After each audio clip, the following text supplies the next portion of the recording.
damos la bienvenida a todos los presentes, a nuestros panelistas. A nosotros nos toca, y a mí particularmente, el honor de presentar la mesa de diálogo titulado Reforma Laboral, Derecho Procesal. Este es un espacio con nuestros especialistas a los fines de hablar sobre los aspectos vinculados en la propuesta de reforma laboral.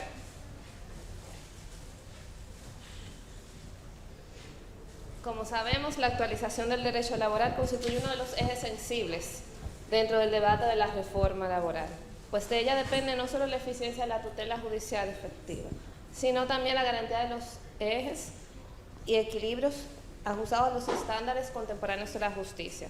Con este propósito contamos con un panel de distinguidos expertos que me acompañan, cuyos aportes resultarán esenciales para una discusión seria y constructiva. Y me permito presentar, y pasando una breve semblanza de cada uno de ellos, a la licenciada Rosalina Trueba de Prida, abogada especialista en Derecho Social Laboral y Seguridad Social, quien forma parte del equipo de asesoría legal para el CONEM en la revisión y actualización del Código de Trabajo de la República Dominicana. Es una destacada jurista con una sólida trayectoria en el ámbito de derecho laboral y corporativo. Se ha desempeñado como asesora legal de importantes instituciones públicas y privadas y ha sido conferencista invitada en diversas universidades y foros especializados. Su experiencia combina la práctica profesional con la docencia, lo que ha permitido aportar de manera significativa al estudio y actualización del derecho del trabajo. Es reconocida por su rigurosidad analítica y su enfoque orientado a la modernización de las relaciones laborales. Continuamos con el licenciado Héctor Arias Bustamante, quien es doctor en Derecho, magíster en Sociedad Democrática y Estado de Derecho, presidente de la Asociación Dominicana de Derecho del Trabajo y Seguridad Social, miembro de la Asociación Iberoamericana del Derecho del Trabajo y la Seguridad Social, quien posee una alta experiencia en el litigio laboral y en la interpretación técnica del Código de Trabajo, quien ha ejercido la representación de empresas, trabajadores y entidades gremiales, lo que le confiere una visión equilibrada de los procesos laborales. Ha participado como consultor en proyectos de reformas normativas y ha impartido numerosas charlas y capacitaciones en cumplimiento laboral. Su trayectoria lo posiciona como una voz autorizada en materia de reformas jurídicas y válgase decir que es el profesor de casi la mayoría de los que han asistido al presente congreso. Y para finalizar tendremos la ponencia del magistrado Alexis Gómez Geraldino, quien es juez de la Corte de Apelación de la provincia de Santo Domingo, doctor en Derecho de Trabajo, magíster en Derecho Constitucional y Derecho Público, juez de reconocida trayectoria dentro de la jurisdicción laboral, con una carrera caracterizada por la integridad, el apego a la legalidad y el compromiso con la justicia. Su labor en los tribunales ha contribuido al fortalecimiento de la jurisprudencia laboral dominicana, especialmente en temas procesales y de tutela efectiva de derechos.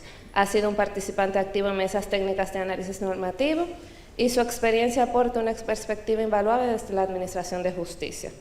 Agradecemos profundamente a cada uno de ustedes la invitación, que la hayan aceptado y poner su experiencia a la disposición de todos nosotros. El objetivo de esta mesa será analizar los principales cambios propuestos en materia procesal laboral, incluyendo la estructura de sus procesos, los mecanismos de conciliación, plazos y recursos, así como la inclusión del derecho laboral en la era digital. Nuestra dinámica será con una breve exposición de cada uno de los participantes, preguntas puntuales, y ya al finalizar la tercera ponencia, pues pasaremos el micrófono a cada uno de los asistentes para las preguntas y respuestas. Damos inicio a la presente mesa con la licenciada Rosalina Trueba, quien nos hablará sobre el proceso de preliminar de conciliación, oferta real de pago y las implicaciones y alcance del artículo 86, antes y después del recurso de casación.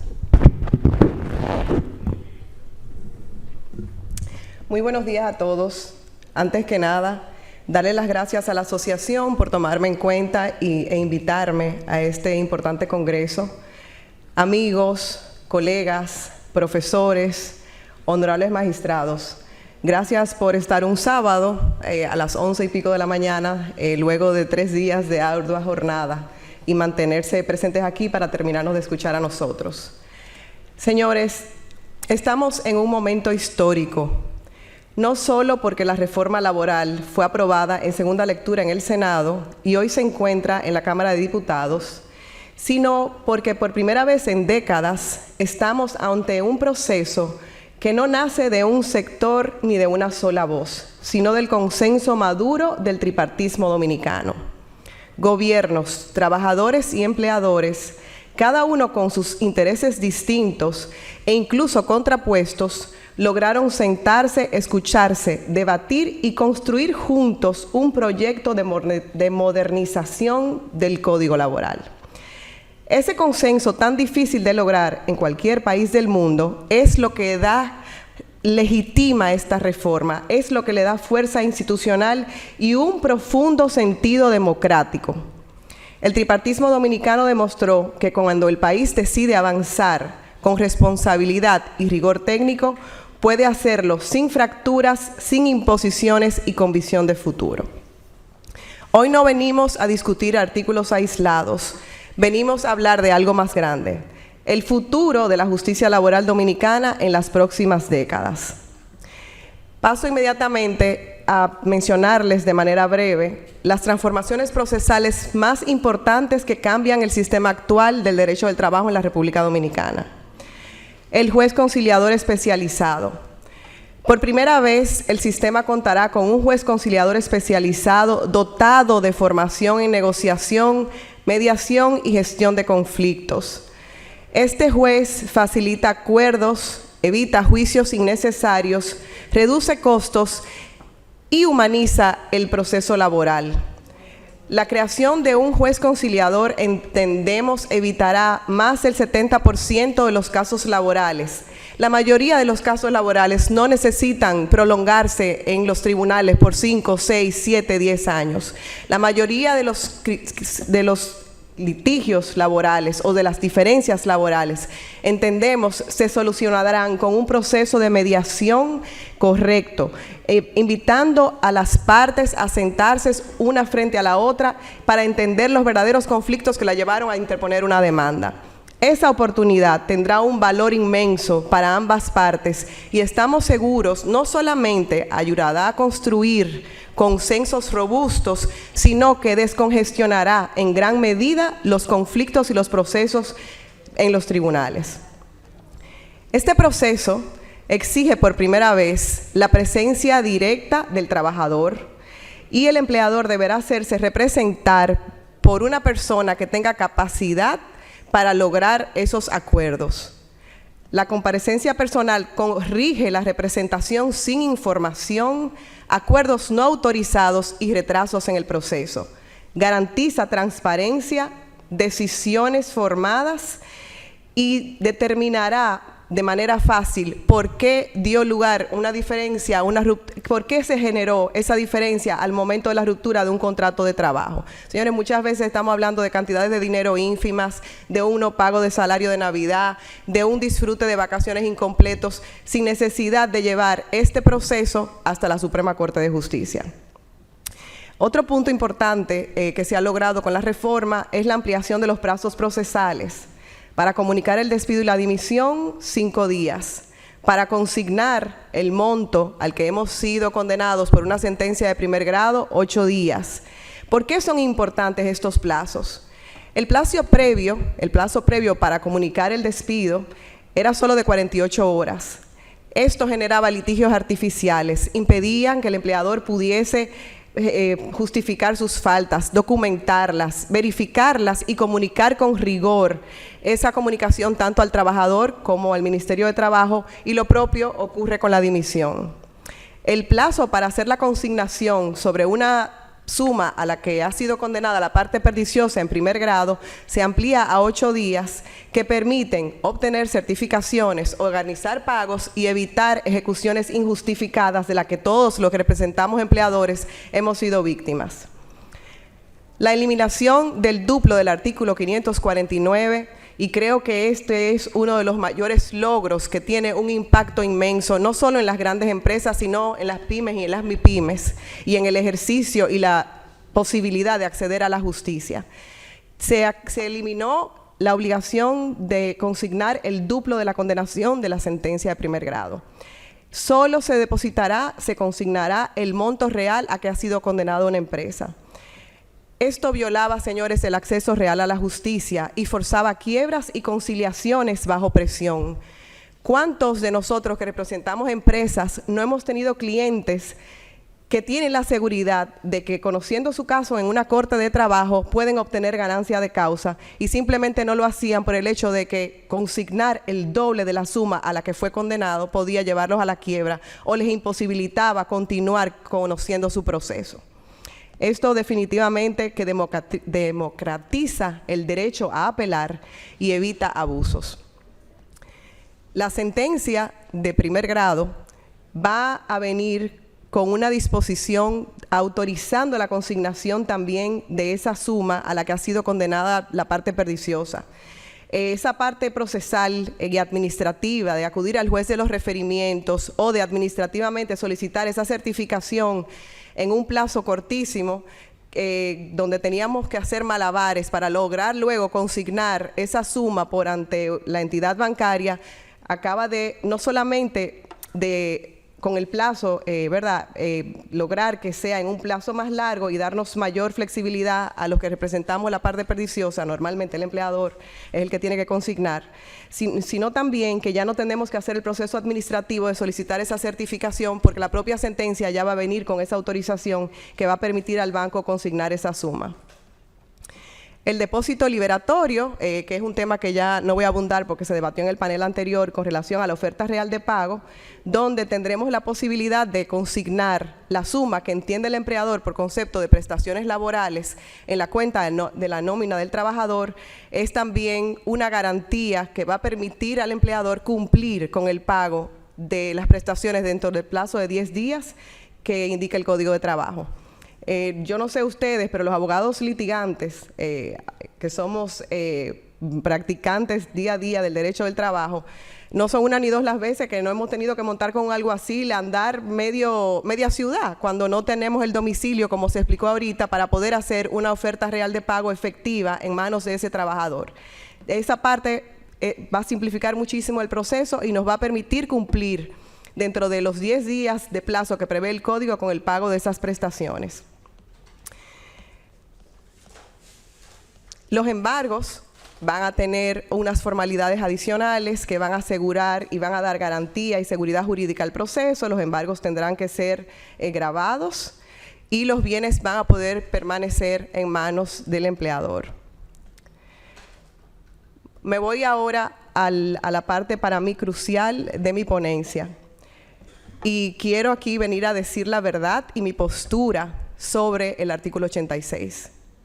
Entiendo que el artículo 86 ha sido manipulado y convertido en un estandarte emocional, pero la verdad técnica es otra. El artículo 86 hoy representa una distorsión de los derechos del empleador con el Código Laboral Dominicano. El artículo 86 castiga la lentitud del tribunal, no la mala fe. La penalidad crece por años sin que el trabajador ni el empleador controlen el tiempo judicial. Convierte deudas normales en condenas impagables. El crecimiento exponencial se debe al retraso burocrático, no al incumplimiento. Este artículo ha creado injusticias profundas. Es un incentivo perverso. Mientras más lento el tribunal, mayor la condena. El 86 incentiva la espera, la especulación y la inflación artificial de reclamos. Eso no es justicia. Modificar el 86, a diferencia de lo que dice mi estimado Pepe Abreu, que no sé si está presente hoy, y el doctor Alburquerque, no toca la cesantía, no restringe derechos, no limita derechos, solo elimina abusos. Elimina abusos que no recaen en manos del empleador ni del trabajador. La justicia laboral no puede ser rehén del tiempo. La mora judicial no es un derecho del trabajador, es un fallo del sistema, y un fallo del sistema no lo pueden pagar ninguna de las partes, ni el empleador ni el trabajador. Yo me pregunto, ¿vamos a cumplir entonces con el plazo de 15 días que dice el Código al que se encuentra obligado a fallar un juez en materia laboral? Porque estoy segura que cuando los 3 grandes juristas del derecho del trabajo se fajaron a hacer su código en el 92, pensaron que los jueces y los tribunales iban a cumplir con la celeridad del proceso y que los tribunales iban a fallar en 15 días. El que el artículo 86, como se ha previsto en la reforma, qué tan que tan arduamente y que, digamos, de una manera tan valiente se atrevió el Senado a plasmar en su artículo 86 con la nueva modificación, lo que viene es a poner la carga de ese día de salario por cada día dejado de pagar en manos de los jueces, que deben apurar por tratar de fallarse un caso en el menor plazo posible o en el plazo que indica el código. No es justo que si yo trato de llegar mi caso al fondo, de acelerar mi proceso, tenga que esperar un año para que un tribunal sea fallado y que el día de salario por cada día dejado de pagar se le endilgue al empleador. Hoy la Cámara de Diputados tiene la oportunidad de consolidar una reforma que moderniza, ordena y devuelve el equilibrio al sistema laboral dominicano. Es una reforma que da más valor al cobro del trabajador y más seguridad jurídica al empleador. Una reforma que deja atrás 30 años de un código que hoy ya se encuentra desfasado. La República Dominicana está lista. Es una justicia para abordar esta nueva justicia laboral. Una justicia que no castiga el tiempo, no apremia la lentitud, que no destruye empresas, que protege las pequeñas y medianas empresas, ni convierte el litigio laboral en estrategia. Una justicia que protege tanto al que trabaja como al que invierte en la República Dominicana. Es el país que queremos, es el país que merecemos y este es el momento de construirlo. Muchas gracias.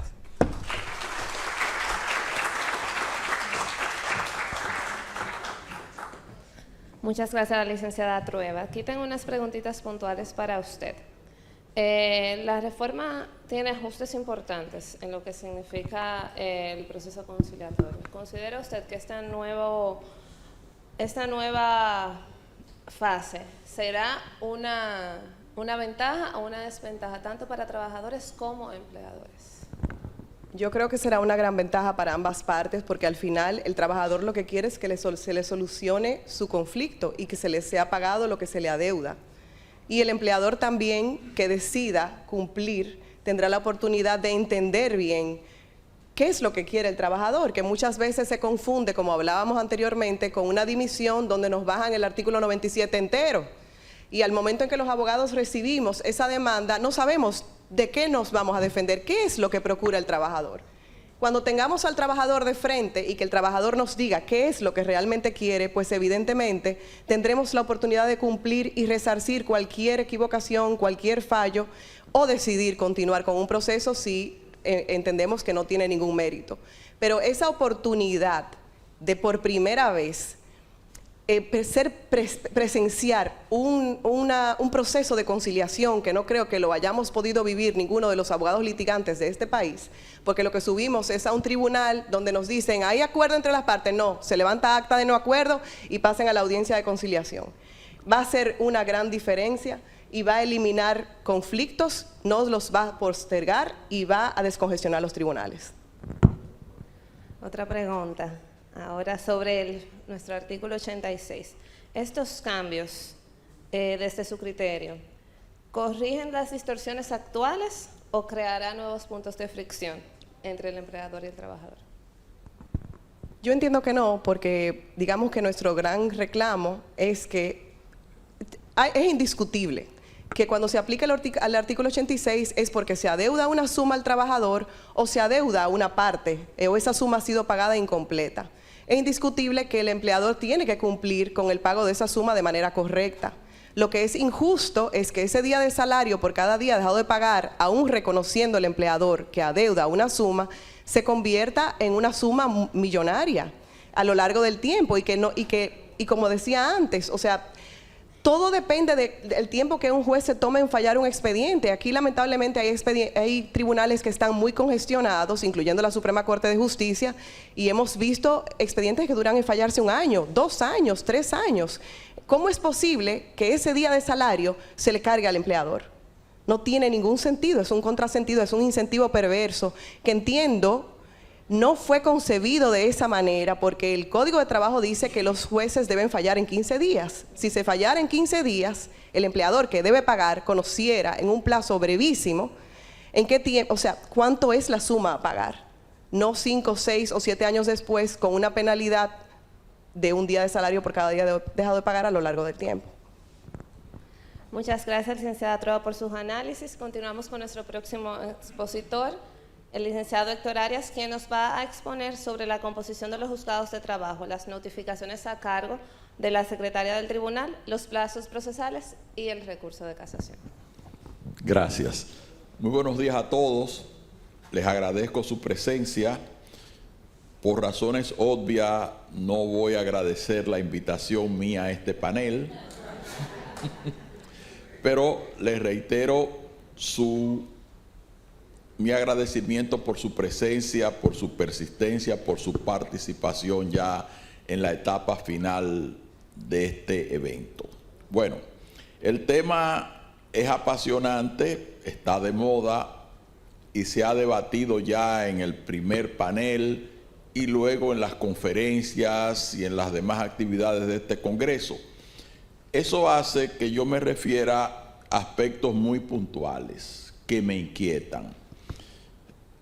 La reforma propuesta modifica la composición de los juzgados de trabajo, hasta tal punto que incorpora el juez conciliador.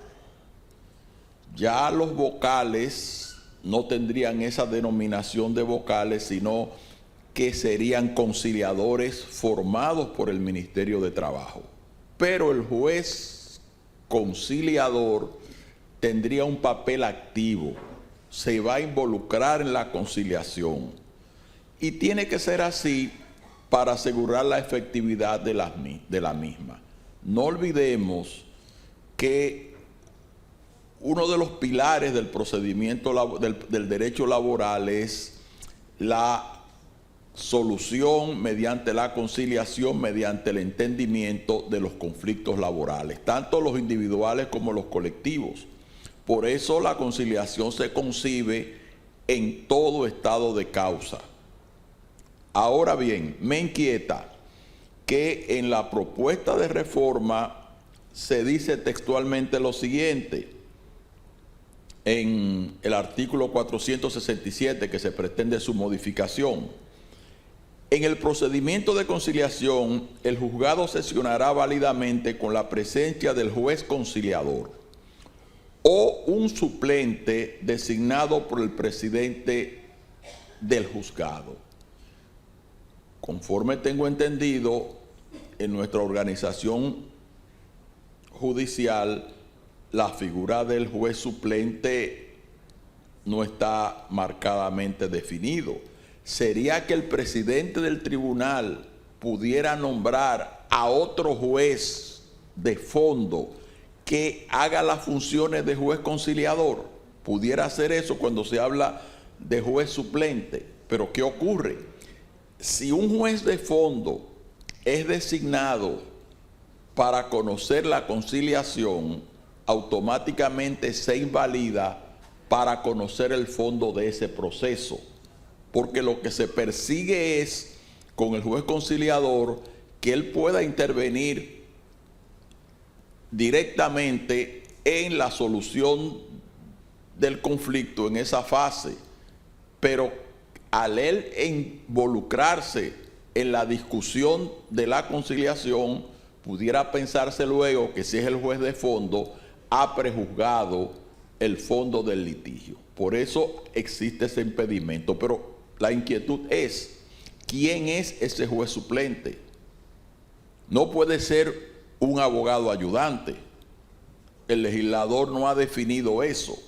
Pero más adelante, cuando se habla de la audiencia de pruebas y fondo, la propuesta habla, y lo cito textualmente, en el procedimiento de juicio, el juzgado de trabajo sesionará válidamente con la presencia de un juez titular o auxiliar. Entonces, ¿quién es en la conciliación el juez suplente? ¿Quién es en la audiencia de prueba y fondo el juez auxiliar? ¿Sería esto lo que está ocurriendo hoy en el juzgado de trabajo, que ante la ausencia del juez titular de una de las salas puede venir otro juez de sala o la juez presidenta del juzgado a fungir como juez de sala, ¿a eso se refiere el juez suplente o es otra figura? La ley de carrera judicial establece las diferentes categorías de jueces. Entonces, un juez que no se enmarque dentro de los parámetros de la ley de carrera judicial no tendría la calidad ni la competencia para conocer de la conciliación ni conocer del fondo de los litigios. Me refiero al juez suplente o al juez auxiliar, como dice el proyecto consensuado. Otra de las peculiaridades que noto en la reforma es la siguiente. Los que tenemos ya un kilometraje bastante largo, sabemos que antes de la reforma de 1992 padecíamos los abogados de ejercicio de las notificaciones en el aire, que no llegaban a la contraparte, regularmente al empleador. Los abogados, algunos abogados practicaban eso. No era solo la labor de los alguaciles, sino que había una mano que dirigía esas notificaciones en el aire y evidentemente eran abogados. Con la reforma del 92, eso se corrigió. ¿Por qué? Porque el código establece que las notificaciones van a estar a cargo de un alguacil del tribunal. Y regularmente los alguaciles que incurrían en notificaciones en el aire no eran alguaciles de estrado ni de la jurisdicción donde se conocía el caso. Eran alguaciles de otras jurisdicciones que todos sabemos. Entonces, al establecer el Código de Trabajo, esa disposición se corrigió casi en un 100% el problema de las notificaciones en el aire. Y hoy prácticamente no podemos hablar de eso. En la reforma se le atribuye al secretario del tribunal hacer las notificaciones, que la puede hacer de diferentes formas, por la vía telemática, correo electrónico, y cuando el legislador habla de notificaciones, evidentemente que se refiere a notificaciones por acto de alguacil. Pero la reforma eliminó un párrafo que tenía el código actual que establecía sin perjuicio de las notificaciones que pudieran hacer las partes. Entonces, ¿qué se proyecta en la propuesta? Que cuando se deposite la demanda, es el secretario que tiene que notificar la demanda a la contraparte. En la propuesta no se habla, no se le atribuye poder o facultad a la parte demandante de hacer esas notificaciones.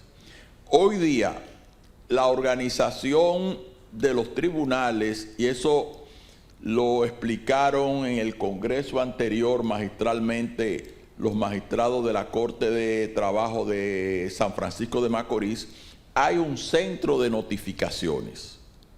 Si el secretario de un tribunal quiere realizar una notificación, no puede directamente entregarle la notificación al alguacil, sino que hay un procedimiento burocrático, que ese requerimiento va a un centro de notificaciones, y ese centro de notificaciones es el que se ocupa de diligenciar, de ejecutar, pudiendo incluso cometer el yerro de encargar a otro alguacil que no sea de la jurisdicción laboral de esa notificación.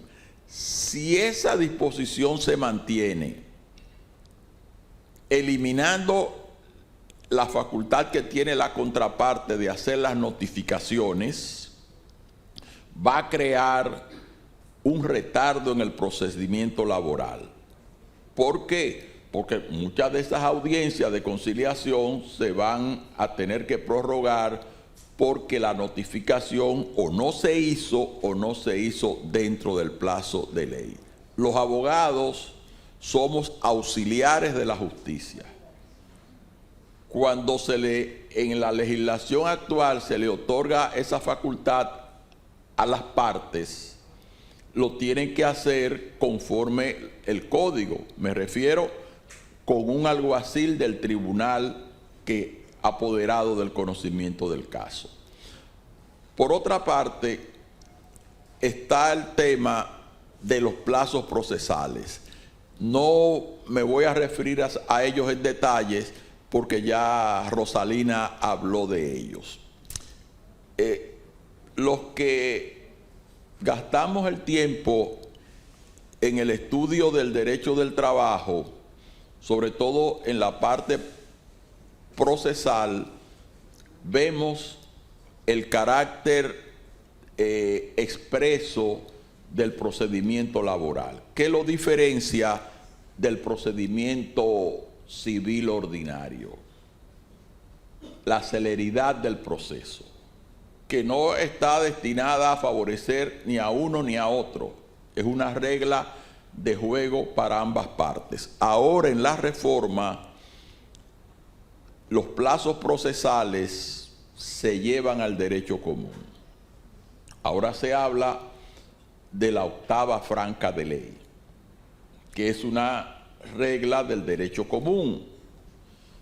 8 días, no se cuenta ni el primero ni el último, se convierten entonces muchos de estos plazos en plazos más largos de derecho común. Pienso, realmente hay plazos muy breves, el del 539 para la ejecución de las sentencias y otros más, el depósito de lista de testigos, pero llevarlo a los linderos del derecho común me parece que se exageró un poco. Pudo haberse buscado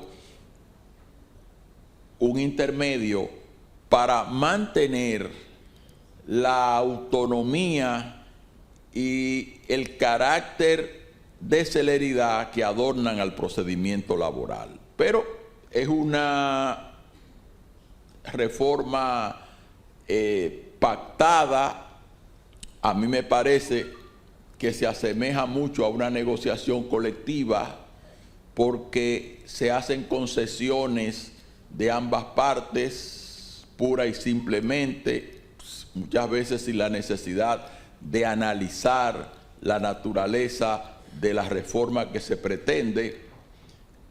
Por otra parte, me llama la atención ya con otro elemento, la modernidad, los juicios virtuales que estamos viendo ahora en el Poder Judicial. Ya no hay necesidad de acudir a la Secretaría del Tribunal a depositar una lista de testigos, a depositar la instancia, el escrito de fundamentación de conclusiones. Yo le pregunto a ustedes,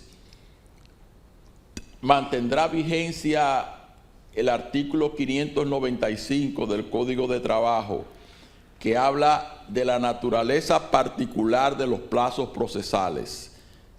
En el derecho común, los plazos son francos.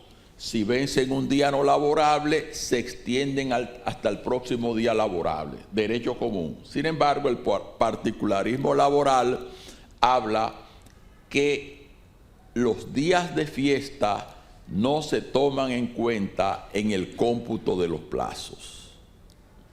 Entonces, ¿seguirá teniendo vigencia?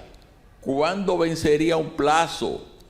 Cuando ahora con la virtualidad la ventana para interponer el recurso está abierta 24 horas al día, 7 días a la semana. Yo a las 11 de la noche, desde mi oficina o desde mi casa, puedo producir un recurso, puedo depositar una demanda. Entonces, ¿tendrá esa vigencia rigurosa el artículo 495 si yo tengo una sentencia de la acreditada Corte de Trabajo de Santiago? ¿Tengo que trasladarme desde Santiago a la Suprema Corte de Justicia a notificarla y aprovecharme del plazo del aumento en razón de la distancia? Ya no, porque yo desde Santiago, de algunos de sus municipios, puedo producir el recurso de casación sin desplazamiento. Entonces, una inquietud que me surge en cuanto a la vigencia del plazo del artículo 495 frente a esta nueva realidad de la virtualidad. Otra de las inquietudes que tengo es respecto al recurso de casación. Miren, está aquí presente el doctor Milton Ray Guevara, redactor, miembro de la comisión que redactó la reforma al Código de Trabajo. Eran 3 distinguidos miembros, el doctor Rafael Alburquerque, el doctor Milton Ray Guevara, repito, y el doctor Lupo Hernández Rueda, felizmente recordado. Se dice que el doctor Rey Guevara era el fiel de la balanza en esas discusiones, y bien que lo hizo, porque el código todos hoy día lo elogiamos. Entonces, en el código se establecía que el recurso de apelación en el proyecto se interponía en el tribunal que dictó la sentencia, y el recurso de apelación en la corte que dictó la sentencia. Esa era la disposición que estaba en el proyecto redactado por los ilustres comisionados. Sin embargo, lo que salió del Congreso tuvo una pequeña distorsión. ¿Cuál fue? Que actualmente el recurso de apelación se interpone en la Corte de Trabajo, pero el recurso de apelación también se interpone en la Corte de Trabajo. Choca. Perdón, el de casación, gracias. El de apelación y el de casación en el mismo lugar. Ahora en el proyecto se aspira que el recurso de apelación se interponga en el tribunal que dictó la sentencia. El recurso de casación se interpondría conforme el proyecto por ante la Suprema Corte de Justicia. Ahora, ¿qué está ocurriendo? Cuando usted interpone, ¿qué puede ocurrir más bien? Cuando usted interpone el recurso de apelación, el tribunal envía el expediente a la Corte. Ahora con la digitalización, sencillamente, pienso que con un correo electrónico, y Fernando Jiménez me corregirá, que conoce las interioridades del proceso. Cuando el expediente se va a conocer en la Corte, se conoce íntegramente, de tal manera que no amerita necesariamente el depósito de nuevos documentos, porque el expediente está completo. Ahora, la nueva ley de casación establece que el recurso de casación en materia laboral y en todas las materias se interpone por ante la Suprema Corte de Justicia. Y lo más importante, somos las partes los que conformamos el expediente a nuestro interés. Si yo en un recurso de casación el fundamento del mismo es desnaturalización de las declaraciones de un testigo o no ponderación de una prueba documental, los juzgadores de la apelación establecieron que la terminación del contrato era un desahucio, desnaturalizando la carta de despido. Yo pudiera, o no, uno cualquiera pudiera, cuando arma su recurso de casación, manipular un acta de audiencia, manipular la carta de despido, el documento que alega desnaturalizado. Parece que sí, con la tecnología se pudiera lograr eso. En la jornada de ayer, el señor Vidó habló de eso, que la Suprema Corte de Justicia tiene una herramienta que le permitiría detectar si un documento ha sido alterado.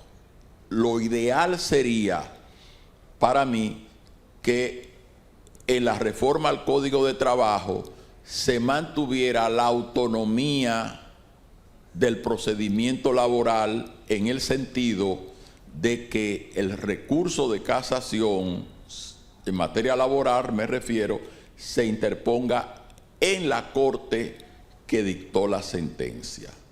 Eso sería lo ideal desde mi punto de vista. Y el reformador, el Senado de la República, avanzó algo, porque si observan el proyecto, ellos toman el criterio jurisprudencial en el sentido de que admiten el recurso de casación cuando las condenaciones están por debajo de 20 salarios y se ha incurrido en un error grosero, violación al derecho de defensa. Pero también, y es lo más importante para mí, establecen que el interés casacional no será tomado en cuenta en el recurso de casación laboral. Y es justo. Nosotros, a pesar que en el 1992 los redactores pusieron en vigor los tribunales de trabajo y sobre todo el procedimiento laboral, no en el país por completo hay tribunales de trabajo. En el sur del país solo existe un juzgado de trabajo. Todo lo demás es derecho común con esa atribución. Y francamente la calidad de la justicia no es la misma en las jurisdicciones especializadas que en la de derecho común. Eliminar el interés casacional o no exigirlo en la materia laboral es una garantía del acceso a la justicia. Por último, para no extenderme mucho, y es un tema que se ha venido discutiendo, el artículo 86, que mi distinguida amiga Rosalina Trueba ha planteado. Yo tengo otra visión y brevemente se la expongo. Miren, la penalidad del artículo 86 tiene su fundamento en el ejercicio del desahucio a cargo del empleador. Como explicó el doctor Alburquerque, el desahucio es un derecho absoluto que ejerce el empleador. Él es que tiene la discrecionalidad de ejercerlo. Y como consecuencia de eso, asume la obligación de pagar las prestaciones laborales en un plazo determinado, 10 días. Si no lo hace, viene la penalidad. ¿Qué ha hecho la Suprema Corte de Justicia desde siempre? No ha tocado el contenido esencial del desahucio y su consecuencia, el pago del día de salario, sino que ha abierto otras vías. ¿Cuál es? La oferta real de pago, que la ha adaptado a la realidad del derecho laboral. No exige la consignación como en el derecho común. Ha establecido incluso que no hay que ofertar las prestaciones laborales, bastando la voluntad del empleador de poner a disposición del trabajador el pago de sus prestaciones, diciendo sencillamente, sus prestaciones están a disposición en esta empresa para que usted pase a retirarla.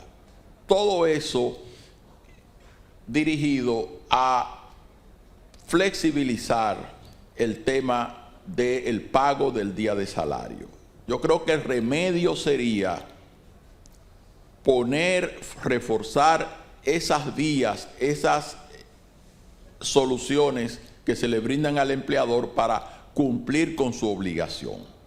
En el proyecto consensuado o no, el proyecto que sale del Congreso Nacional, se establece que la oferta podrá hacerse mediante transferencia bancaria.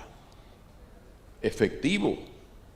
es un mecanismo excelente, pero también establece que si el empleador no oferta las prestaciones laborales completas, el pago hecho incompleto vale descargo por ese concepto. Ya el trabajador decidirá si reclama las diferencias, que viene acompañado de la proporcionalidad del día de salario. Me queda un minuto y como en esto soy algo de batuta, lo voy a cumplir. Entonces tengo esa diferencia. Creo que el tema no es limitar el día de salario. Que el juez se tarda mucho en fallar, bueno, es por el cúmulo de trabajo. Vamos a dotar las demandas en pago de prestaciones laborales sobre la base del desahucio bajo el criterio del procedimiento sumario que le establece al juez un tiempo menor para fallar. Y si no lo hace en ese tiempo, creo que a usted no le va a pasar eso, magistrado, una sanción por no fallar a tiempo. Muchas gracias. Muchas gracias, profesor Arias. Por cuestiones de tiempo vamos a omitir la pregunta que le teníamos para darle la oportunidad a los asistentes y pasamos ahora al magistrado Alexis Gómez, quien nos va a hablar del trabajo laboral en el área digital, abarcando el sindicato digital, la cibersubordinación y el despido digital.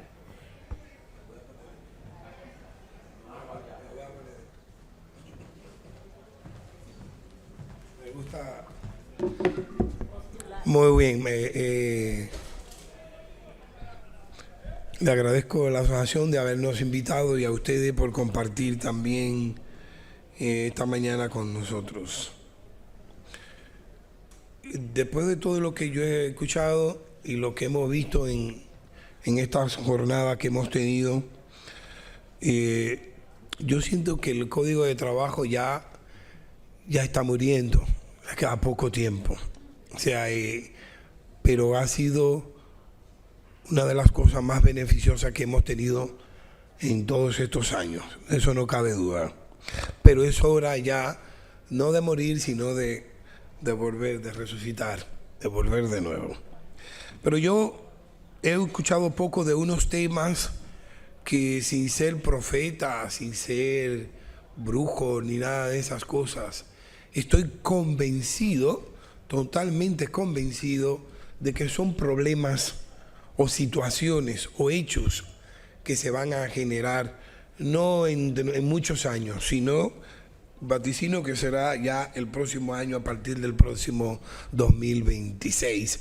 Empezaremos a ver problemas como lo que pretendo enfocar en unos breves minutos.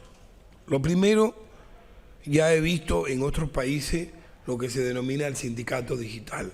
El sindicato es un tema que a mí me sensibiliza un poco, porque estamos hablando de que el sindicato es una columna de la democracia y hay que preservarla hasta cierto punto. Es lo que contribuye a que ningún Estado se pueda convertir en un dictador ni nada, y eso es autorismo. Necesita un contrapeso.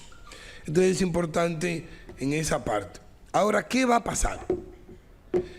Ya tenemos países, por ejemplo, como los Estados Unidos, que tiene el Alphabet, que es un sindicato de Google que creó a nivel de teletrabajo, casi 700 trabajadores formaron un sindicato a nivel de teletrabajo y hicieron una huelga, una paralización que tuvo. Lo que no pudo hacer fue que no el convenio colectivo, porque todavía no tenían su registro ni nada de eso. Pero como va la situación y como inmediatamente entra en vigencia, ya tenemos teletrabajo. Todos los jóvenes quieren trabajar en teletrabajo. Yo me sorprendo. Ese trabajo tradicional a la que estamos acostumbrados. Nosotros, por ejemplo, los padres, quisiéramos que tuvieran carreras tradicionales, estudiar derecho, ingeniería, que no le interesa como nada de eso. Ahora te hablan de ciberseguridad, que sé yo qué, y entonces trabajando desde la casa, con estos tapones, se sienten felices en la casa. Y a eso es lo que aspiran.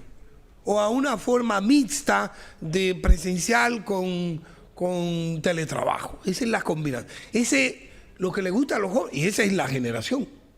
Entonces, ¿qué resulta? Que la reforma nos ha traído ahora el teletrabajo de manera más formal, aunque lo ponen en un solo artículo con varios párrafos, pero lo menciona el teletrabajo.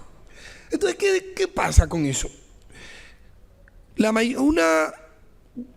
Una gran parte de los trabajadores están en los call centers. Call center tienen muchos, por ejemplo, trabajadores que están en teletrabajo. Tú te llaman de una línea telefónica y tú crees que están aquí cerca de tu casa y es de Puerto Rico o es del qué sé yo dónde, porque todo se parece tan real y tan cerca que eso es la realidad. Ahora, cuando esos trabajadores que están en teletrabajo encuentran a alguien que diga, mira, vamos a unirnos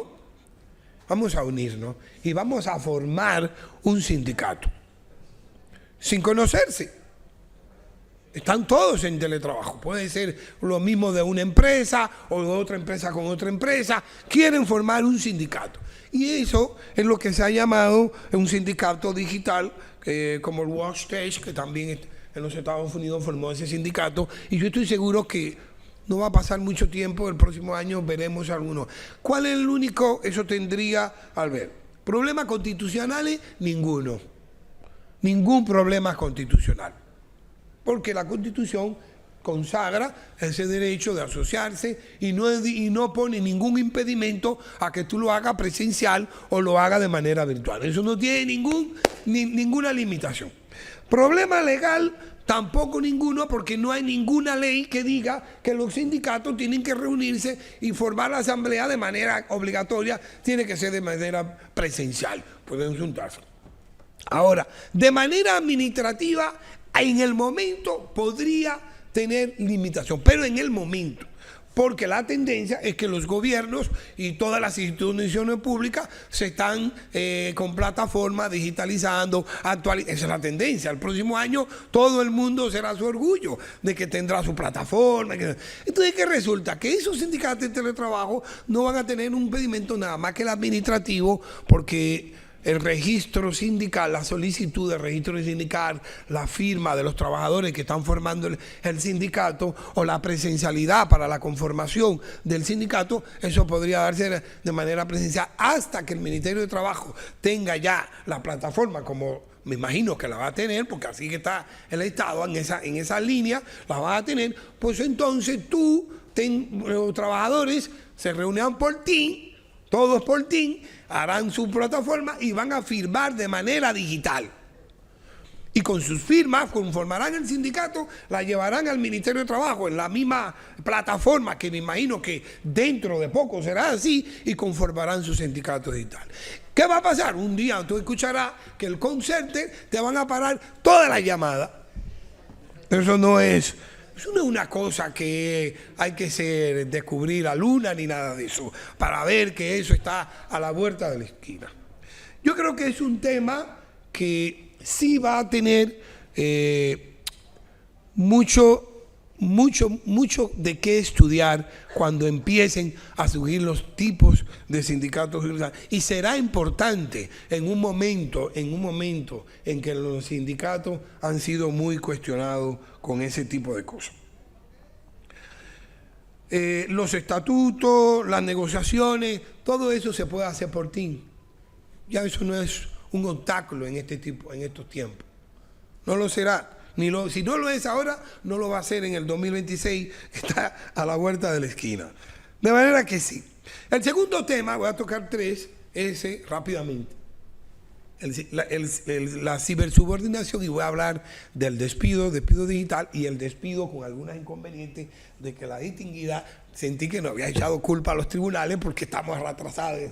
Bueno, vamos a ver una cosa.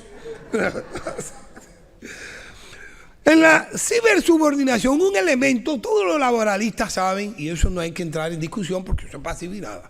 Para que exista el contrato hay que mostrar la subordinación. En el Congreso han tocado algunos temas de las plataformas digitales y eso, pero a mí ese no es el punto que a mí me inquieta en el tema de plataforma, sino en el mundo del teletrabajo. Porque hay una autonomía ficticia, una autonomía putativa, una autonomía de un trabajador que se cree que es independiente, pero que en realidad no lo es. Porque cuando está en la contratación virtual, está siendo controlado por un supervisor digital, como se había dicho, por tarea de software, que te controla el horario, que te controla la entrada, que todo se registra. Lo que trabajamos en el Poder Judicial, quien entra al sistema del Poder Judicial, ahí queda todo registrado. Todo está controlado. Cualquier movimiento que tú haces, ahí existe un registro. La geolocalización del trabajador, que tú crees que es independiente, pero te puede controlar dónde te mueve, los GPS en el vehículo, está controlado. Es una autonomía ficticia. La penalización automática, la gestión de algoritmos, que es la parte que más, una de las partes que más me preocupa, porque nosotros conocemos poco de algoritmos, muy poco. Y cuando estás en el teletrabajo o estás en ese mundo de plataforma y te despiden, la pregunta, ¿quién te despide? ¿Quién te despide? ¿Te despide la empresa? ¿Te despide la plataforma? ¿Quién te está despidiendo? Porque hay trabajadores que están aquí, por ejemplo en Zona Franca, sus clientes son empresas extranjeras, que son sus clientes, para no mencionar nombres, porque ya llegan muchas, pero son empresas extranjeras, pero la empresa física está aquí, y entonces dice, bueno, pero de allá te bloquea, o te pone una sanción. Entonces, aquí en el mundo vamos a tener que discutir, a ver quién te está despidiendo, porque la empresa va a decir, no he sido yo. Las pruebas en la cibersubordinación es un tema. Es un tema porque hay que ponderar primero el código fuente. Voy a poner un ejemplo de Zona Franca también, porque la Zona Franca ha estado más avanzada en algunos puntos que otras empresas porque le trabajan a empresas extranjeras. Pero la métrica, por ejemplo, en la Zona Franca, lo miden por métrica. Y le depositan a los tribunales una métrica. Usted no cumplió con la métrica. Decía el profesor que eso es manipulable, claro. El código fuente, claro que se maneja. Pero ¿cómo lo sabe el tribunal? Cuando a ti le depositan la métrica a los tribunales, lo que estamos en tribunal, que estamos viendo, y te dice usted no cumplió con la métrica, y le imprimen eso ahí, y le llevan al supervisor, y le dicen, mire, hablamos con él, no cumplió con la métrica, no llegó, y ahí están los reportes. Aquí nadie sabe si se manipuló, si no se manipuló. El juez no tiene control de eso. El juez lo mira, escucha al supervisor y toma una decisión. Yo siempre me hago la misma pregunta, pero yo no soy la corte. Yo soy uno de la corte. Entonces, ¿qué resulta?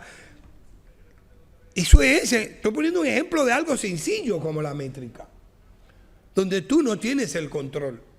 El único que tiene control es la empresa. Y si los algoritmos se modifican, si los algoritmos se manipulan, si las métricas se manipulan, quien alega, quien le imputa una falta al otro, es que tiene que probarla, porque la única responsabilidad que tiene la empresa es probar el hecho. Pero si tú dices que el hecho que te estoy probando está falseado, entonces eres tú que tienes que decir que está falseado. ¿Y cómo lo haces? Es una prueba del demonio, una prueba imposible, una prueba imposible. El juez podría, dentro de su papel activo, qué sé yo, qué cosa, y dar vuelta por ahí, pero eso es complicadísimo porque hay una línea que divide una cosa con la otra. De manera que uno se pregunta, me hago siempre preguntas, ¿se puede monitorear el consentimiento informado? Cuando tú estás en teletrabajo, y cuando vas a ser monitorado, y cuando vas a ser, se necesita un consentimiento. No puede ser. Lo que en responsabilidad civil se llama responsabilidad, el consentimiento informado en medicina o en el campo del derecho civil, pues tiene que haber un consentimiento informado en el campo del derecho de trabajo. Eso es lo que yo digo. Ahora, ¿cuál es el problema? ¿Deben los jueces formarse en ciencia de datos? Quizá nadie aquí, pocos hemos oído hablar de la Big Data y de todo lo que se hace en el mundo de la Big Data, que debe y que es la fuerza del mundo del teletrabajo. Poco. Debemos formarnos en conocimientos algoritmos, afecta a la explicabilidad algorítmica. O sea, irme al código fuente y explícame cómo eso se hizo. Yo tengo derecho a saber cómo se hizo la métrica. Y me parece, y ahí entro un poquito en el despido. Yo, como yo soy uno, y no estoy hablando de la corte, sino yo que soy uno, las cartas de despido, cuando yo las veo, por ejemplo, usted ha sido despedido por el artículo 88, el 12 y el qué sé yo qué. Pero ni yo me sé esos artículos. Cada vez que dice la carta, tengo que ir al código. ¿Cuáles son los artículos? Pero yo no me puedo aprender todos esos artículos. Yo, por ejemplo, a Cleopatra yo le decía, es un tema. Yo siempre le decía, oye, es un tema. Porque el trabajador tiene derecho a saber por qué me despediste. O sea, no es que me ponga el artículo, es por qué me despediste. Yo tengo, es un derecho. Los penalistas tienen esa ventaja que le llaman formulación precisa de cargo, derecho a que se haya informado. Pero si tú me pones unos artículos, se va para su casa y llora y después dice, ve acá, ¿y por qué fue que me despidieron? Tengo que ir donde un abogado para que me explique por qué me despidieron, cuando en esta materia no se requiere ser abogado. Entonces eso trae unas complicaciones. Como quedan 2 minutos, ya el otro tema, pues no me va a dar tiempo. Como siempre. Como siempre, que nunca me da tiempo.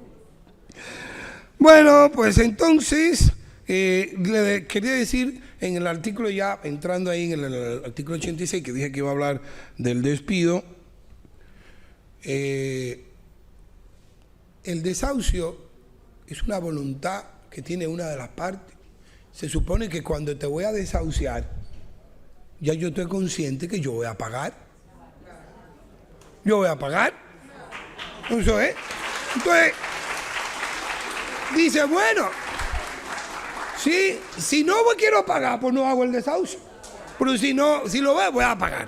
Entonces ya el tema de tiempo es por mi incumplimiento de algo que yo sé que tengo que pagar. Ahora, es verdad que hay algunos abogados, es verdad, que complican la cosa porque quiero pagar, pero el trabajador no quiere y como no quiere, te hacen la vida más complicada, ¿no? Y ahí empieza el conflicto. Yo creo que sí debe ponerse un tope, pero no quitarse, porque tú tienes una obligación. Es más, tú haces un reconocimiento. Y finalmente, para dejar esto aquí ya, toma, para que no me pongan. Finalmente, para dejar esto aquí. A mí me llama la atención algo que está pasando con la Suprema Corte de Justicia y con algunos puntos. Y es la técnica, la buena técnica del abogado. Eso me encanta a mí, la buena técnica. Porque da la carta de desahucio y uno la lee, es un desahucio. Aquí no está explicando ninguna falta ni nada. Y dice el abogado exquisitamente en su escrito: la intención no era un desahucio. La intención era un despido. Y yo digo, impresionante. Impresionante. Entonces, habría que hacer el análisis. Por ejemplo, yo llegué a hacer un análisis sintáctico, de agarrar la carta y descomponerla de manera sintáctica. Y un análisis semántico para ver qué se oculta detrás de la palabra. Esa es la semiología, ¿verdad? La ciencia de semiológica. Hacer el análisis semántico. Y tercero, el análisis práctico para poder descomponer realmente esa carta. Pero te hace un lío y una cosa. Entonces, ¿qué resulta? Me parece que hay una pequeña intención de desviar el desahucio claro para entrarlo a darle una forma de despido con la intención. En eso es algo que debemos tener un poquito de cuidado y estar un poco atentos. Te complico. Muchas gracias al magistrado Alexis. Vamos a permitir 3 preguntas puntuales porque tenemos el tiempo muy cortito, pero tengo aquí a doña Bielka que quiere una pregunta. No sé quién me pasa.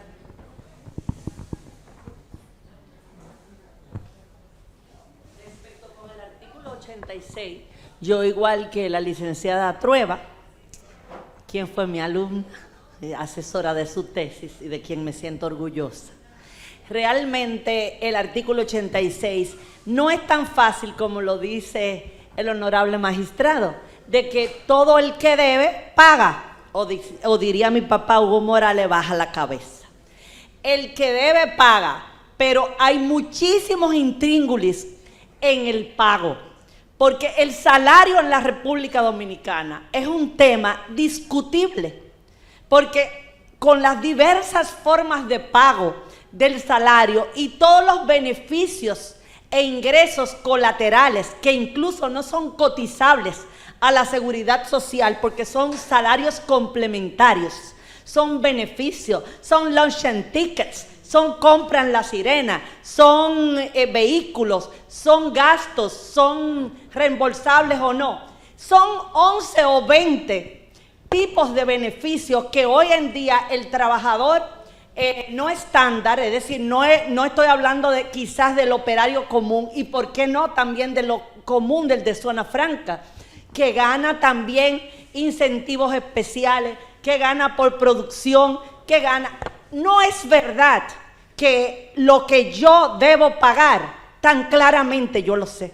Porque si hay un punto que se ha discutido nacionalmente y que lo damos en todas las clases de derecho es ¿qué es salario para las prestaciones laborales?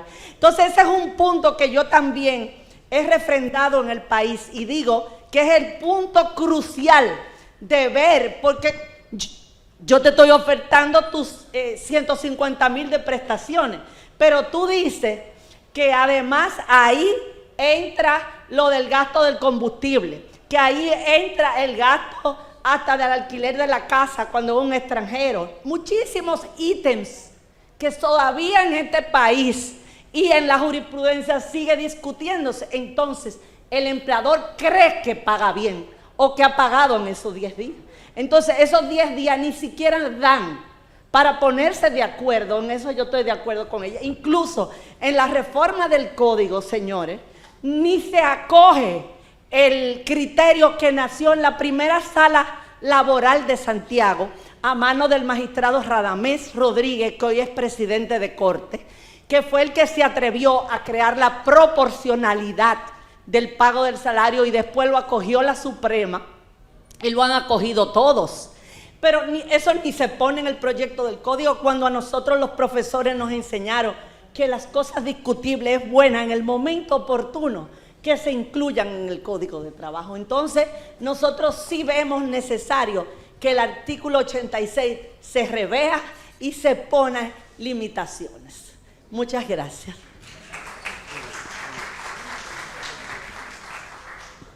Bueno, creo que alguien tiene una pregunta. Ya no veo a nadie con mano levantada, entonces a tales fines vamos a dar las gracias a los panelistas. Me acaban de cortar aquí ahora mismo, pero voy a darle ya la oportunidad. Breve, concisa y precisa. Breve y conciso y preciso. Bien, esto es para el magistrado Alexis. Magistrado, ¿usted no considera que en cuanto al teletrabajo podamos copiar el modelo argentino y uruguayo, donde la ley del teletrabajo establece una responsabilidad algorítmica y también auditorías algorítmicas? Porque sabemos que los algoritmos no tienen emociones, obviamente no tienen conocimiento jurídico como un abogado o como un magistrado, por lo tanto, ¿no entiende que podemos asimilarlo así en la República Dominicana? Bueno, el tiempo no me dio porque tenía una parte y el time se acabó. Pero hoy en día se habla, ustedes escuchan hablar del debido proceso y la tutela judicial, ¿no? Efectivamente, todo el mundo ha escuchado eso, desde que uno es estudiante. Pero hoy se habla del debido proceso algorítmico.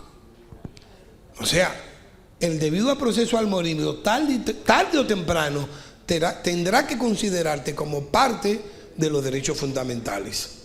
Porque el medio ambiente no se consideraba parte de los derechos fundamentales y entró en el capítulo. Por el debido proceso, que es lo que viene, pues también tendrá que ser parte del debido proceso. Algoritmo. O sea, que estamos hablando de ese tipo. El teletrabajo nos va a traer todo ese tipo de figuras jurídicas y veo que no está en el código, en el proyecto del código, pero la Suprema tendrá la responsabilidad de ir definiendo esos conceptos. Nosotros no tenemos una ley, por ejemplo, una ley de digital como lo tienen los otros países y así, sino que hoy yo, por ejemplo, di una conferencia que hablé del soft law, que es un derecho blando que se va moviendo según se va moviendo las circunstancias en el mundo del derecho de trabajo y que permite la competitividad de las distintas empresas en el trabajo. Entonces yo creo que con esa parte poner una regla, una camisa de fuerza mediante una ley complica la situación porque es que va muy rápido. El algoritmo se mueve rápido, el código fuente se mueve rápido, el debido proceso de algoritmo se está moviendo, todo eso se mueve rápido y van surgiendo. Yo creo que me quedaría un poco ahí con el soft law para que mediante algunas resoluciones y mediante algunas decisiones jurisprudenciales se vayan marcando y dejar que madure un poco para que entonces después veremos en el futuro cómo resolvemos. Bueno, muchísimas gracias a nuestros panelistas por sus grandes aportes sobre nuestra mesa Reforma Laboral y Derecho Procesal. Gracias a todos los asistentes por su atención. Les invito a pasar al frente para la foto oficial.